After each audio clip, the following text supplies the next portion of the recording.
Bienvenidas y bienvenidos a otro episodio más de MDA Señal 360. En este nuevo capítulo nos encontramos en nuestra exposición temporal Simulacro de lo Imposible, con la curaduría de Harold Ortiz. Es por ello que dentro de Simulacro de lo Imposible queremos que los artistas, las artistas participen en estas conversaciones y por ello tenemos la fortuna de tener hoy a Asicas Monzón. Asicas, bienvenida a otro episodio de Media Señal 360. Para nosotros es un placer contar con tu presencia y bueno, ya desarrollaremos más adelante sobre la temática de tu obra como artista y como gran invitada de la exposición. Muchas gracias. Para mí es un honor estar acá. Gracias por la invitación, María Angélica. Y esta exposición me parece genial y estoy muy orgulloso de estar acá con ustedes. Bueno, así que quisiera que iniciemos esta conversación contándole un poco a la gente que no te conoce, pero que evidentemente entró a esta exposición y se vislumbró por tu obra. Contémosle quién está detrás de esta obra que nos acompaña a nuestro costado. En términos de quién soy, pues yo soy artista de acá de Medellín, aunque he pasado una gran parte de mi vida por fuera, particularmente en Estados Unidos. Pero voy y vengo mucho. Um, Mi formación es en pintura y cerámica, pero me considero como artista plástico y también tengo mucha experiencia como en gestión cultural. Fundé una fundación que se llama Campos de Gutiérrez, con la que hice proyectos también de residencias y curaduría por un tiempo, pero ahora estoy dedicándome más a la obra plástica. Así que dentro de la exploración que hicimos, encontrábamos un poco que has indagado sobre el tema de memoria, identidad, raza y diversidad. Me gustaría un poco que le contemos a la audiencia cómo llega esos temas a tu vida, si tiene de pronto que ver con alguna experiencia en tu formación. Sí, claro que sí. Em, Mi familia migró a Estados Unidos cuando yo tenía 12 años. Entonces, el ambiente político, social, racial, étnico y de clase en Estados Unidos es como extremadamente presente en el día a día. Y entonces llegar allá en ese momento fue enfrentarme con unas preguntas bueno, además que era como mi adolescencia, como cuál es mi etnia, cuál es mi identificación sexual o de género, y en el contexto latino, cuáles eran las limitaciones que yo tenía como modo de expresión, um, y, y, y, también como saliendo de ese contexto latino, cuáles eran las libertades que yo tenía. Entonces creo que esa experiencia de vivir en un contexto estadounidense como tan consciente y tan regido por los derechos civiles informó mucho la forma de pensar en mí y las formas también de abordar mis procesos artísticos después. Um, no sé si te referías más o menos a eso. Sí, Okay. sí. Y precisamente contamos la fortuna de tener una de tus obras. Quisiera que nos cuentes un poco de ese proceso, cómo llega Harold a solicitarte la obra, cómo llega a introducirte. Ya conversaremos más adelante sobre las temáticas de esta obra, pero me gustaría que le contemos cómo es ese proceso que Harold elige tu obra Uh-huh. y entiendo que tu obra es de este año. Sí. ¿Cómo llega ese proceso también dentro de la curaduría de Harold? Pues fue muy simple. Pues fue a partir de una conversación que tuve con Harold, donde él me explicó un poco las temáticas y lo que tenía en mente para la exposición, y me hizo una pregunta muy concreta que fue, después de yo como presentarle algo del trabajo que venía haciendo en los últimos años, los temas que yo veía que podían, bueno, de hecho creo que mi obra en general está muy relacionada con los temas que está abordando Harold en la curaduría, pero en particular la pregunta que él me hizo después de esa conversación fue: ¿y tú qué te sueñas? Que me parece una forma muy audaz como de confiar en el artista dentro de un proceso curatorial, y una forma como muy considerada y muy consciente. Y yo tenía este proyecto en mente desde hace muchos años. Comenzó en el 2022 más o menos, que yo estaba haciendo una serie de video performances basados en películas o en cultura popular que yo había experimentado en mi niñez o en mi adolescencia. Y una de ellas, ahorita hablo más de eso, pero una de las películas que yo como que emulé en estos video performances fue El silencio de los una escena de la película El silencio de los inocentes. Yo siempre quise hacer esta pieza de metal, pero nunca había trabajado el metal fundido, sobre todo acá en Medellín. Entonces tenía algunas dudas de, bueno, esto sí me lo sueño, pero soy capaz de hacerlo. Y a veces lo que uno necesita es como alguien que crea en uno y un contexto al cual la obra va a llegar, que sea apropiado para esa idea. Y así fue como surgió, no la idea de la obra, pero la decisión de ejecutarla.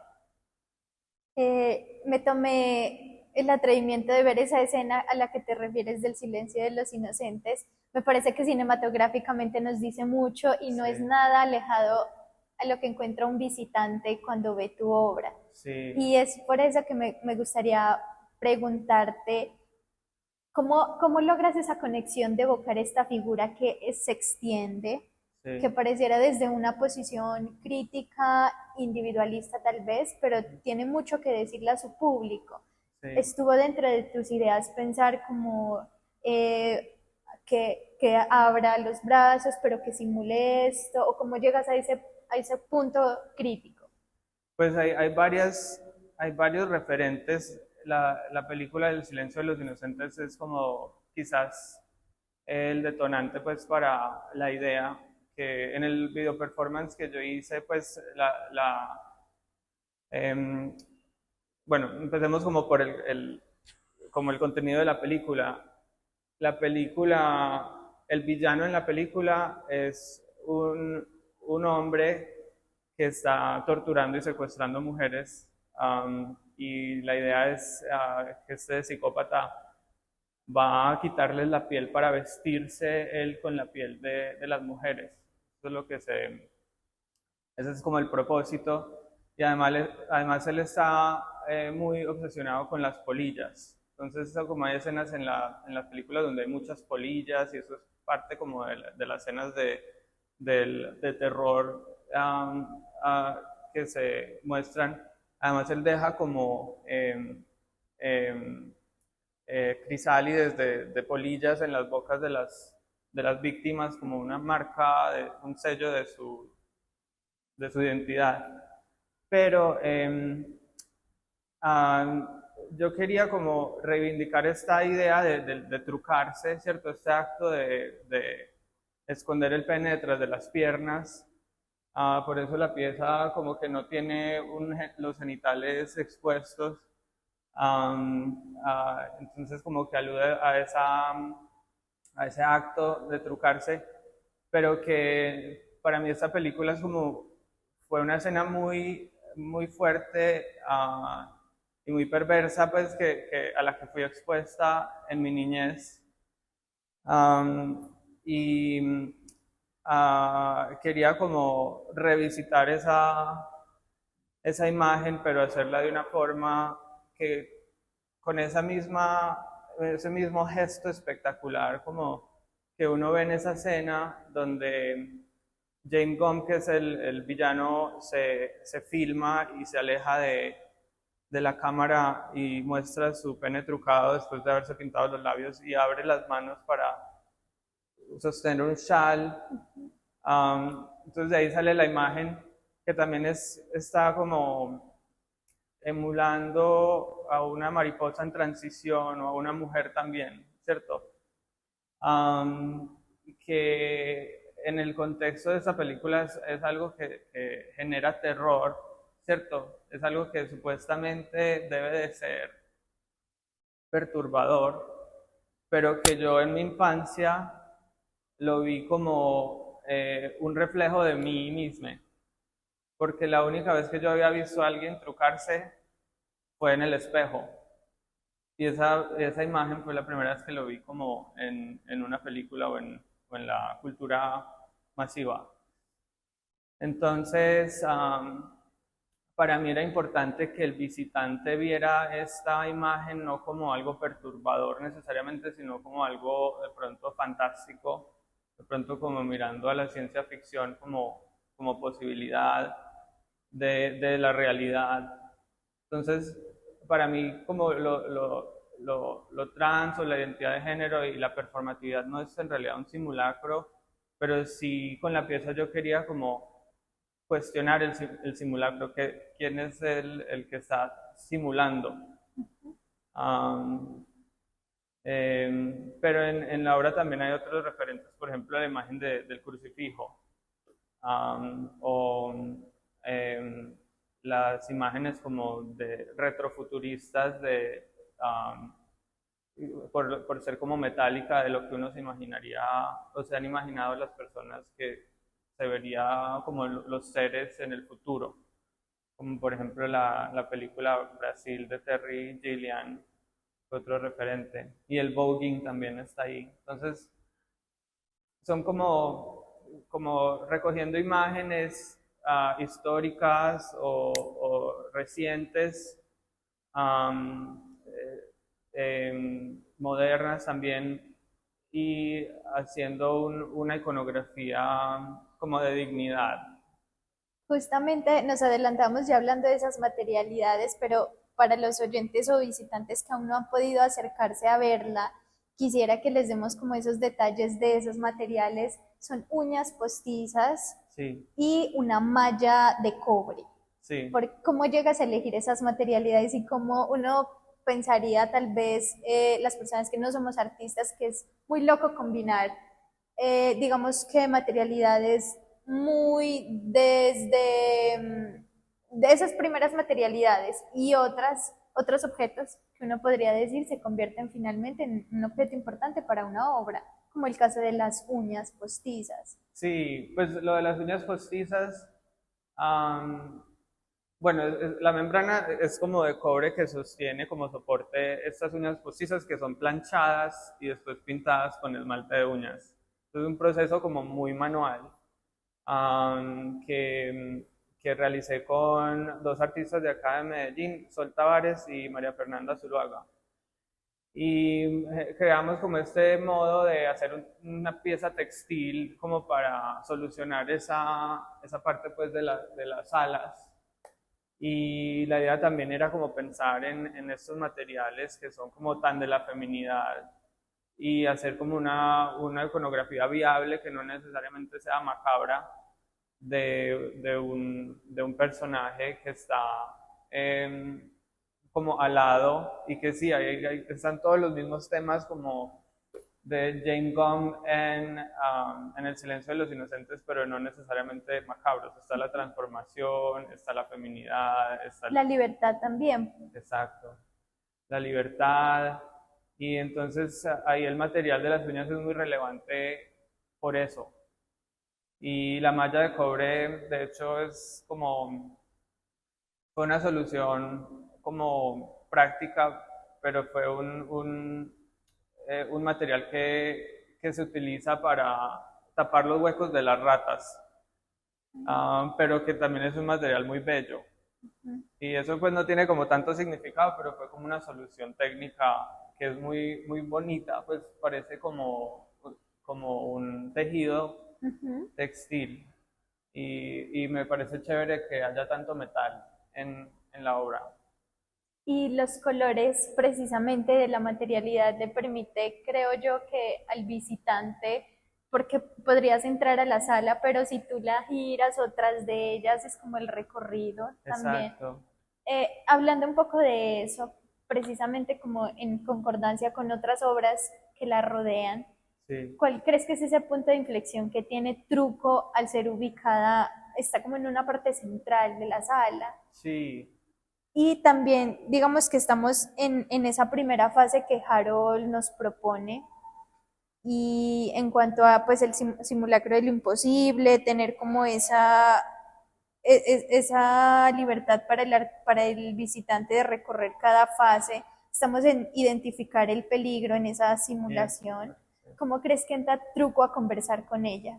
Pues yo creo que la pieza, por ser como tan simétrica, o sea, está usando como estas herramientas que se utilizan tanto en el arte religioso, la simetría, como la figuración, es muy atractiva, es como muy espectacular y llama la atención de una. De pronto es lo primero que se nota en la sala y de pronto uno no la relacionaría tan inmediatamente con la violencia, pero muchas de las obras de la exposición están hablando de la crisis y la violencia, y esta pieza también está respondiendo a eso. Entonces es una forma como me parece muy acertada la curaduría porque es una forma como de hacer que el visitante como que se adentre en los temas de la exposición. Y, y por cierto, la museografía de Clara Arango y Orlando García me parece muy arriesgada y muy acertada también, como esa iluminación que es tan eh, eh, inusual para un museo, de tomar luces de colores para iluminar obras, ¿cierto? Pero funciona muy bien para esta exposición, como que habla de la virtualidad, um, conecta la sala y las obras en sí, pero sí, yo creo que ahí respondí la pregunta y me desvió un poco. No, no, no, no hay lío. Dentro de esas temáticas de identificar el peligro, nos decías que no está alejada de relacionarse con la violencia, porque Truco permite hacer esa dualidad de identificar el peligro. Yo creo que, pues, en mi forma de pensarlo, desde lo personal, está identificando el peligro de las imágenes que consumimos y de las imágenes que las niñas están experimentando o a las que están expuestas. Entonces, yo creo que ese sería el punto en el que se relaciona con ese tema. Finalmente, así yo creo que uno entra a esta sala y aborda como esas reflexiones de crisis, pero también salen con muchas preguntas para el visitante que ve tu obra. Como lo decía, creo que uno entra y es el punto fijo que uno puede ver a lo largo de la sala. ¿Qué preguntas como artista, como creador de Truco, crees que le podríamos dejar al visitante a que reflexione o también que no reflexione? Es muy válido.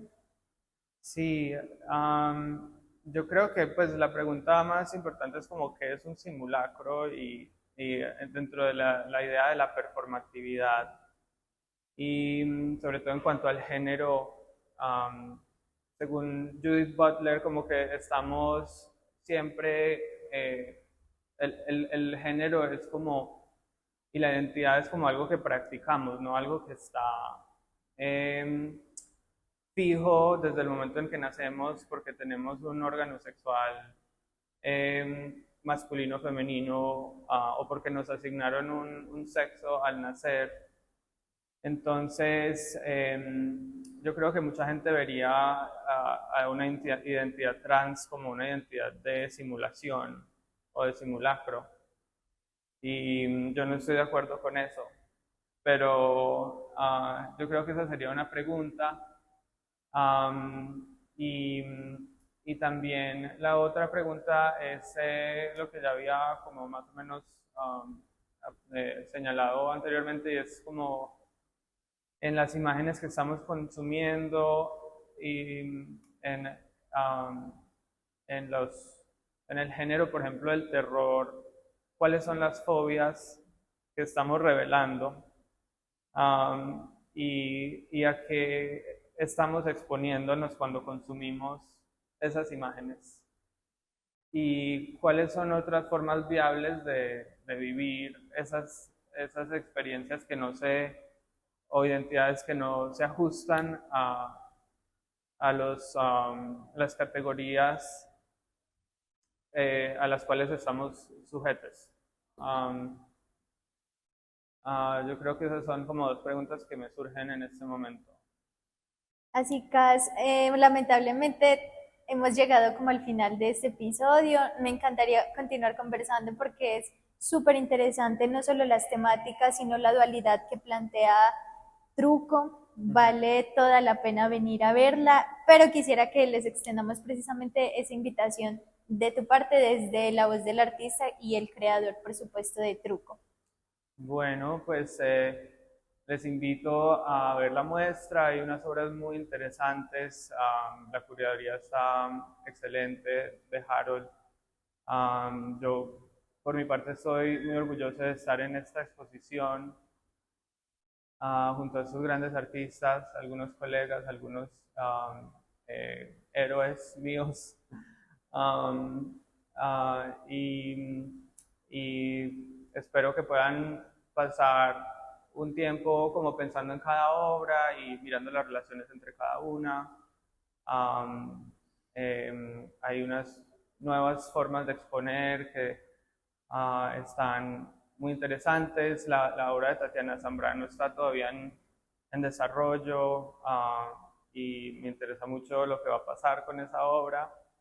Entonces sí, los invito también para que se involucren en el simulacro. Así que muchas gracias nuevamente por acompañarnos. Para nosotros es un placer y una fortuna tener tu obra y permitirnos también conocerte a ti a través de ella. Muchas gracias a ustedes. Bienvenido siempre al Museo de Antioquia, que esta no sea la primera vez que podamos contar con tus obras. Y bueno, a ustedes muchas gracias por vernos y oírnos. Recuerden que pueden ver este y todos los capítulos en Spotify y YouTube y seguir al Museo de Antioquia en todas sus redes sociales. Hasta pronto.